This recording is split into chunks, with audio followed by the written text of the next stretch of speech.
Welcome to 6 Million Seeds. I'm Meryl Fury. And I'm Carrie Bruno. We are healthcare professionals and co-creators of this podcast. This week's episode is brought to you by Fresh Picked Green Beans. In this week's episode, we have the honor of talking with Tom Campbell. He is a physician, co-author of the best-selling book, The China Study, researcher, and educator. He became board certified in family medicine after completing residency training at the University of Rochester Highland Hospital and is also certified in obesity medicine. He is an assistant professor of family medicine at the University of Rochester, where he is co-director of the University of Rochester Medicine Nutrition in Medicine Research Center. He is currently an investigator for 2 clinical trials testing the effect of plant-based nutrition on subjects with advanced type 2 diabetes, as well as subjects with advanced breast cancer. He also runs a private practice focusing on lifestyle medicine. In today's conversation, we start off by discussing how Tom ate as a kid. We then discuss the chronic health issues that he sees every day as a practicing physician, and ultimately how this relates to children. We then wrap up by talking about setting healthy habits for kids. We hope this conversation will provide you with some ideas and practical tips for lifestyle changes you can incorporate in your life and in the lives of the children around you. Welcome. Thank you. That's some pretty impressive stuff. Yeah, I've been focusing on this now. I was thinking back, gosh, it's been 20 years since I started working with my dad on the China study. So actually over 20 years. So yeah, it's been a little while. Right. Yeah. So let me ask you about that, given that you come from such a famous family, at least within the world of whole food, plant-based eating, right? That whole realm. Right. We got to speak with your dad and your sister, and it almost feels like we're speaking with royalty, which is really wonderful. And thank you so much for making time for this. What was it like when you were growing up, in your household with your dad and your Well, yeah, actually it was a pretty traditional food environment. We had, I would say what people in the 80s thought was a healthier kind of American diet, make sure you have a vegetable at every dinner, fruits and vegetables at other times as well. But make no mistake, we had plenty of sugar and meat and cheese and meatloaf and, everything, sausage patties and, stopping running through the fast food on rare occasion, fast food drive-through. So, I think my favorite lunch was white toast with mayonnaise and scrambled eggs, scrambled egg sandwich. Yes. And my favorite breakfast was a sausage patty, so I had a pretty typical food, experience growing up. But my dad, as he was getting his research findings, I was probably, I don't know, late middle school, sort of through high school, when we really started cutting down significantly on meat. But, even then it was like, well, we wouldn't get the chicken dish. We would get chicken fried rice that had just little bits of chicken, So it wasn't until I went to, later high school, college, when I was fully vegetarian and then became vegan when I was writing the book with my dad, The China Study. But, it's growing up, you don't really know. I didn't really know what my dad did per se. I wasn't super aware. I mean, I knew in the broadest strokes, but I didn't know the details. So it was only when I started working on the China study when I really kind of got into the details, of what he had done with his research career, which was very cool. Yeah. So Leanne told us the story. Tell me, do you remember it this way? She said that she remembers coming home, like from school, let's say, and all of a sudden, like certain foods were no longer in the refrigerator. Like suddenly there were no eggs. And then maybe 3 weeks later, there was no ice cream. And then maybe a month later, there was no more Oh gosh. or I don't know. I think it was a little more gradual than that. It wasn't like a hard turn off. Like I said, I remember we stopped eating meat as a main dish, but we still had things like chicken fried rice and, dumplings and whatever, little bits of meat as condiments. And then of course, even once we started transitioning to, back then, we transitioned away from cow's milk and we started doing, I forget what it was, early soy milk. It was kind of gross. It was like powdered and you had to reconstitute it and it was lumpy and it was, but that was probably one of the weirder things we did, and everything else was rather gradual, I felt like. So I don't know, maybe Leanne was thought about it more than I did. I just sort of, or maybe I'm misquoting her. I don't know. Yeah, no, it's possible she may have experienced it a little differently, but it was a slow transition. It was a slow, gradual thing. So, now I work with people to make as big a transition as they can overnight. Yes. But I recognize in what different situations for different people, of course. I myself transitioned to a more plant-based diet over years and years. Yeah. Likewise for me. Yeah. It took some work. Yeah. Testing and going back and forth and Yeah. to get to the point where it's now, okay, yes, I'm firmly in it. Yep. It's 100%. And no, I don't want to play around. I don't want to dance on the line anymore. Yeah. For sure. So you are a researcher and you have a part-time medical practice. Tell us a little bit about what your average day is like. Who are your patients and where do you spend your time? Well, so my research position at the University of Rochester is a part-time position, but I raised some funding to start a nutrition research program that looked at food as medicine. So food as treatment, nutrition as treatment, not just wellness or prevention, but treating common diseases. So, I've spent about half time running that research program. So it might be, a half day of meetings and, I don't know, kind of mundane stuff, meetings, writing. Right now we're working on grant to do another study, our next study on breast cancer. So might be working on that, meetings about that. I might meet with a subject, that we're wrapping up a couple studies on, one on diabetes, one on metastatic breast cancer. So I might meet with a subject, or go to the research center at the university and meet with the subject. So it could be any variety of things. And then my private practice is new and small. It's a telemedicine only practice. So it's, I don't have a burning need to be super busy during that part of my day. But I might see a patient or two via telemedicine to have a very in-depth conversation about diet and lifestyle and how it relates to their health concerns and health goals. It's a thing I've been doing in various capacities for 5-6 years, and most of those capacities I've been actually in a more traditional setting, far busier, seeing people looking to treat or reverse their conditions using diet and lifestyle. Mm-hmm. So, I see people with bowel issues or diabetes or cholesterol or heart issues or a history of cancer who want to optimize their nutrition to, either prevent further issues or actually reverse things that they're struggling with now. So it's really using food as medicine, lifestyle as medicine. Yeah.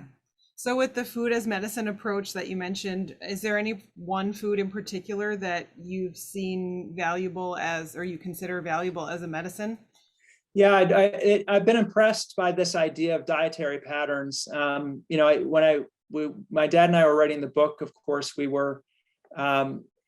oftentimes the most most consistent research is around the idea of dietary patterns.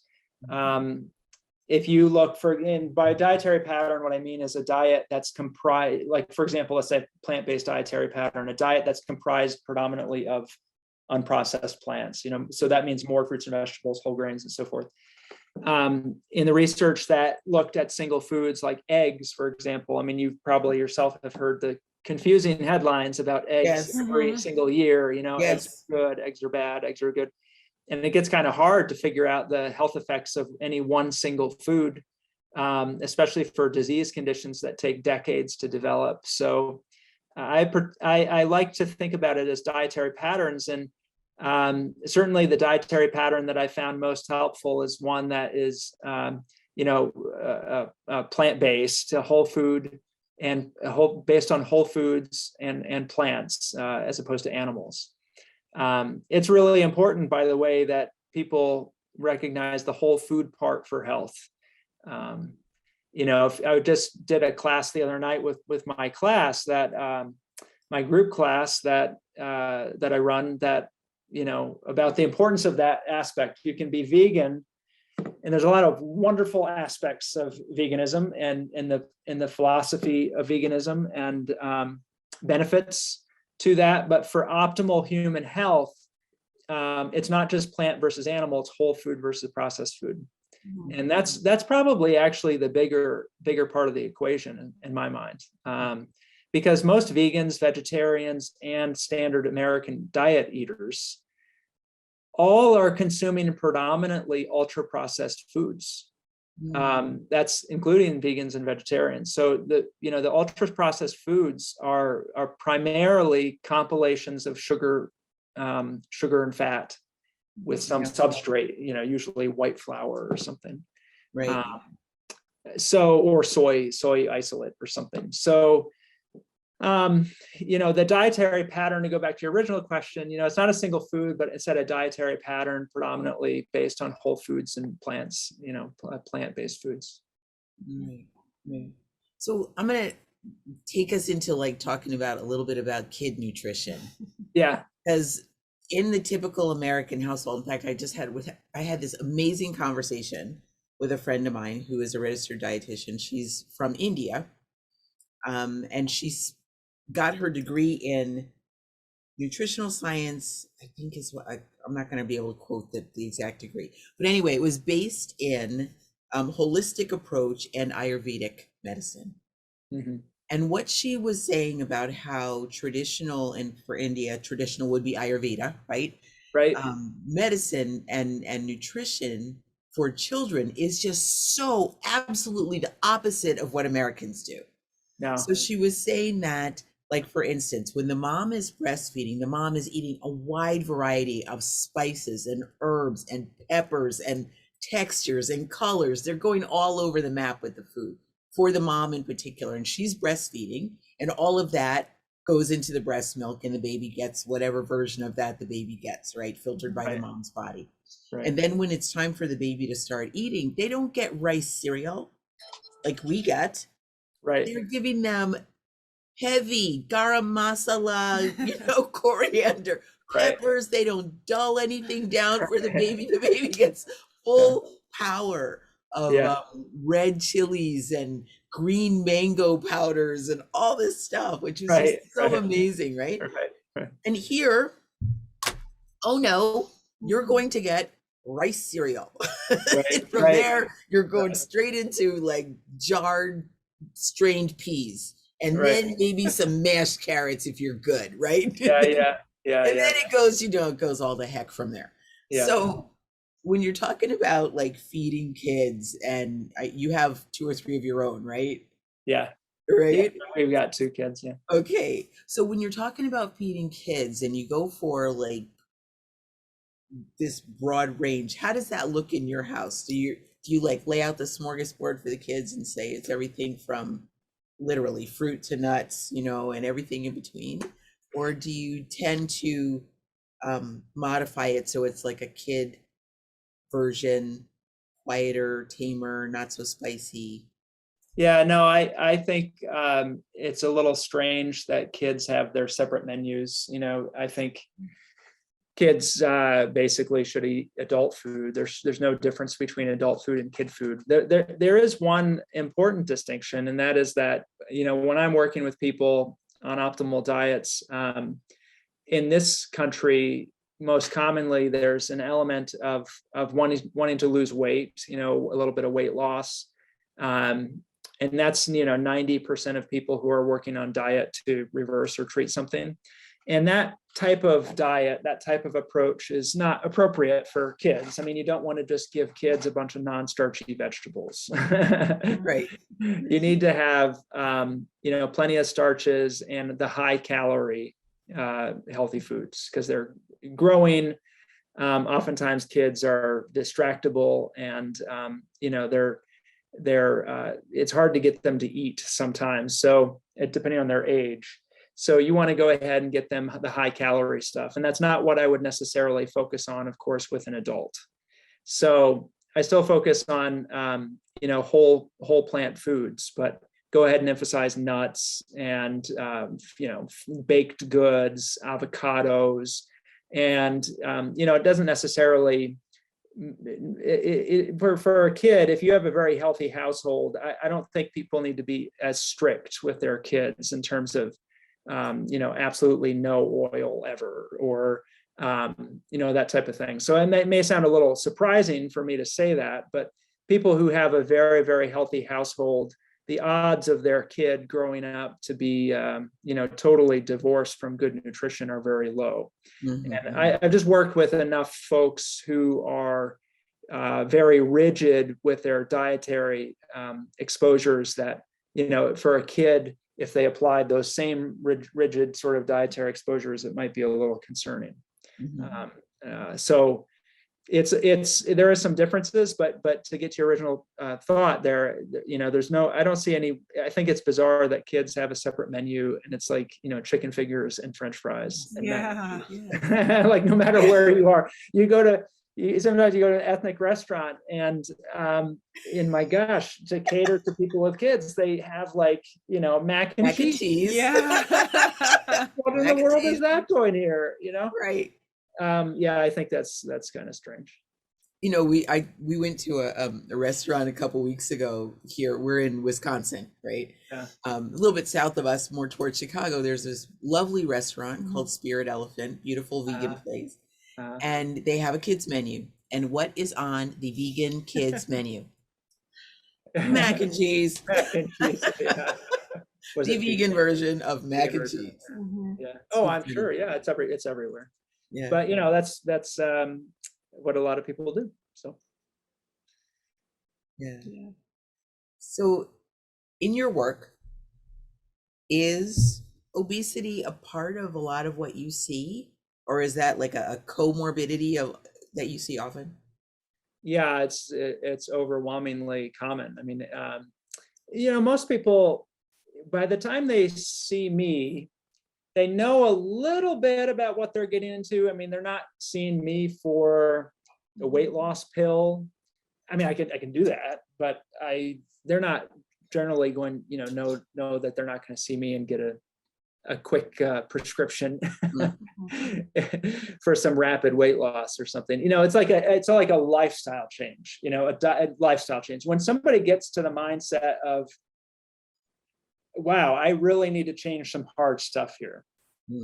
Their motivation has reached a level that goes beyond the superficial. So I don't oftentimes see people that are just looking for like the quick diet. Mm-hmm. They certainly may very well be interested in weight loss, but it's a deeper interest in long-term health, in other health conditions, in living better now and for a long time. It's not just lose 20 pounds to fit into the summer outfit, So, but excess weight is very, very common. And I see people who want to lose weight for those, deeper reasons. And even for people who are dealing with other conditions, so many other conditions, obesity and overweight is just so common. Whether it's somebody with autoimmune disease or bowel issues or heart disease or cancer, that's going to be at least 70% of the population at large is dealing with excess weight, and probably a little more than that who have these related conditions. So just by the virtue of odds and chance, I see people who could benefit from some weight loss. But to go my original thought, that's not necessarily the only motivation for people who see me. So what is the other motivation then? That leaves. Well, health, well-being, Okay. and All health. right. So beyond Weight weight loss, loss, you're it's saying. not just a number on a scale, but feeling better, living better. All right. Okay. Yeah. Got it.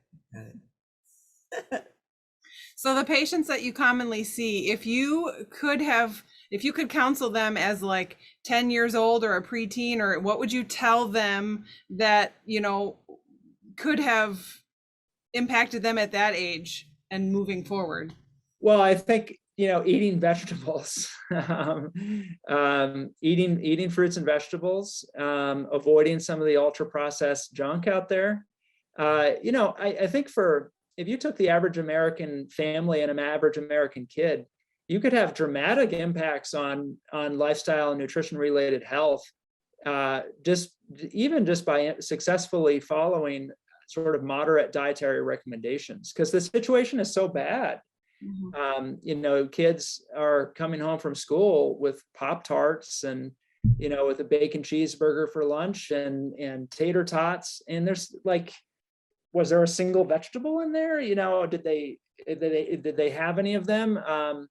So they're eating just huge amounts of added sugar, like 1 out of 5 calories in some age groups is added sugar. 1 out of 5 calories is from added sugar. And then, all the added fats and the lack of fiber, the lack of fruits and vegetables. So you don't even need to be 100% whole food, plant-based, no oil.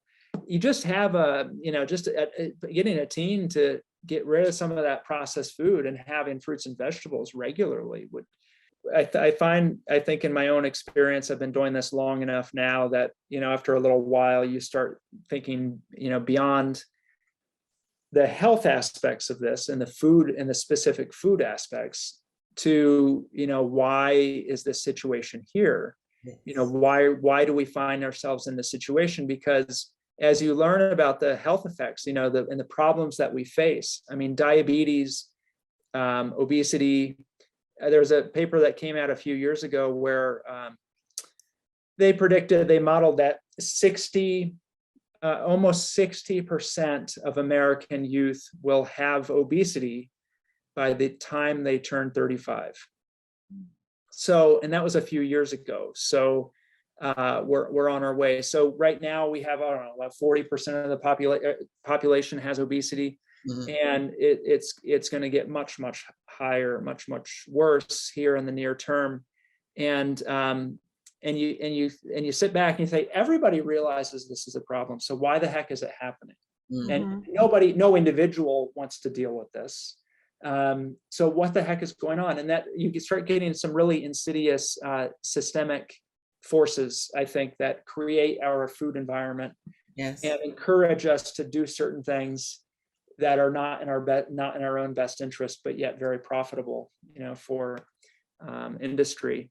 And so we have a situation where kids are going to school, like I mentioned before, going to school, and for lunch, for breakfast is Pop-Tarts, yes, or some super sugar muffin, or and then lunch might be bacon cheeseburger with tater tots or cheese pizza, and then they get home and it's more of the same, and they're bombarded with advertisements everywhere, and their parents have been as well.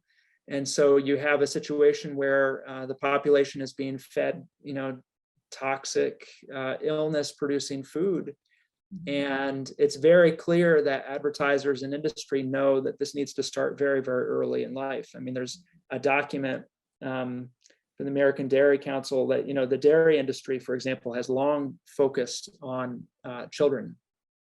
And so in getting into schools and children, I'm not an expert on the tobacco industry, but I've seen enough to see, the tobacco industry used to think about the same strategies. Yes. Yeah. Because it's every industry that's advertising or trying to get people onto their products, every industry knows that younger people are very profitable, are very important. Yes. Yeah. Yes. That So brand loyalty, right? yes, it's crucial to get people started at an early age. Yes. So yeah, the system is really unfortunately stacked against people. As far as I'm concerned, it takes a really extraordinary effort to sort of get outside the system today. Yeah. Yeah. 100%. There's you'd almost have to be intentionally not paying attention, Yeah, to miss Yeah. that point. yeah, yeah. Okay. So you mentioned the challenge with media and advertisement, kind of targeting kids. Is there anything that you would advise parents and educators related to children's health? A bright light or something they can do to combat that? There is some education initiatives that have gone out there. I don't know if you have heard of Dr. Antonia Demas, but she has a food as elementary curriculum that she's been running programs. Have you talked to her at all by any chance?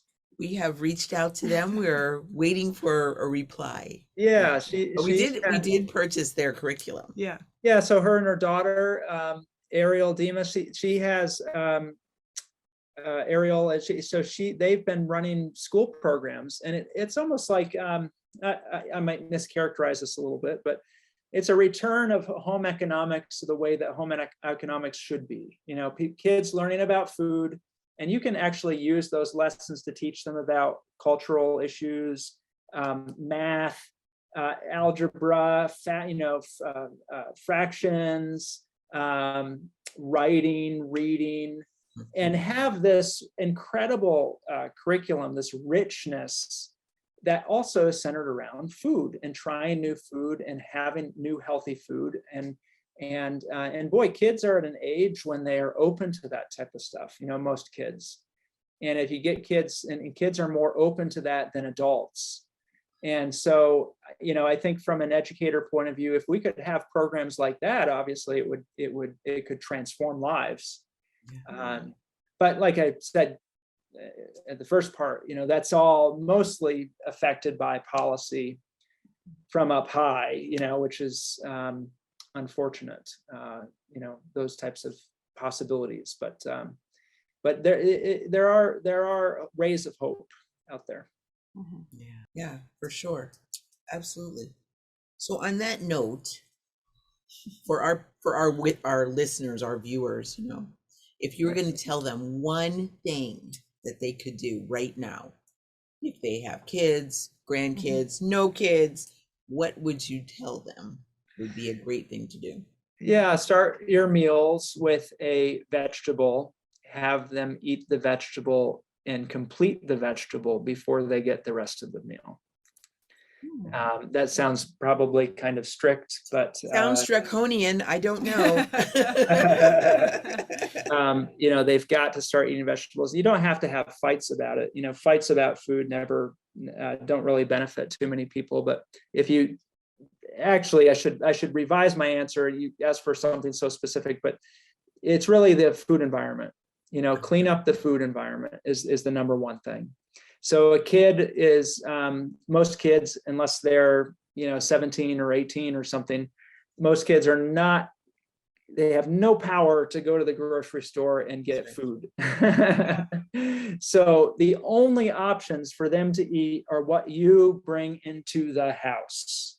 So if you clean up the food environment in the house, things will fall into place much, much easier. If there's no Oreos in the house, you're not going to fight about Oreos. You're not going to have to fight to get them to have the vegetables before the Oreos. Because it won't even be an option. It's not even going to be there. So the number one thing that parents should do is clean up the food environment in the house. Yeah. And then that would sort of mean the parents would have to do a little bit of research and work around that and what that means to them also. Yes. Right? And therein lies perhaps the biggest barrier is that the parents may need to change what they eat too. Yeah. Yes. Because I don't see kids sitting down to a plate of broccoli if the parents are not doing it also. Right. That's right. Yeah, kind of what we mentioned previously. You have two separate meals, one for the kid, one for the adults. It doesn't work that way. Right. Yeah, not well. Right. Not well at all. Right. I mean, we see the same thing in schools too, right? Even though you said there's policy level stuff for sure, and there's USDA controlled systems for how the food gets delivered and what gets delivered and how much and all that. Right. Then there is also the teacher who may be sitting at his or her desk snacking on stuff, right? Right. Right. A Right. can of, classic is going to be Red Bull or Right. Dr. Pepper or Mountain Dew or some other Right, highly right, caffeinated right. thing. Right.